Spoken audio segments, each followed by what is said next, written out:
দাঁড়ান।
মামা, কই আছিস?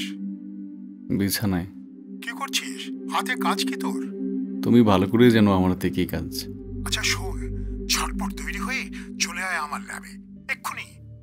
মামা, দুপুরে আসি? ওহো, 10:30 বাজে, 12টার মধ্যেই আসতে হবে তোকে। ঠিক আছে, আসতেছি। I want to see you in my lab 12টার মধ্যে, ওকে? ওকে। ভাগ্য, কপাল। কোনো এক মনীষী বলেছিলেন, আপনি যদি এক পায়ে ভর করে দাঁড়ানোর চেষ্টা করেন তাহলে সফল হতে পারেন। এটা আপনার কর্মদক্ষতা। আর আপনি যদি 2 পা শূন্য রেখে হাঁটার চেষ্টা করেন আপনি সফল হবেন না। এটা আপনার ভাগ্য, যার নিয়ন্ত্রণ আপনার হাতে নেই। এজেন্ট মুরাদ ছিলেন স্পেশাল ইউনিট অফ পুলিশ এসইউপির একজন সফল এজেন্ট। হঠাৎ প্রিয়তমা স্ত্রীর অ্যাক্সিডেন্টে সবকিছু লণ্ডভণ্ড হয়ে যায় তার। চাকরি থেকে স্বেচ্ছায় ইস্তফা নিয়ে পড়ে থাকেন সারাদিন ঘরের কোণে। মামা যে কি অকাজে ডাকলো।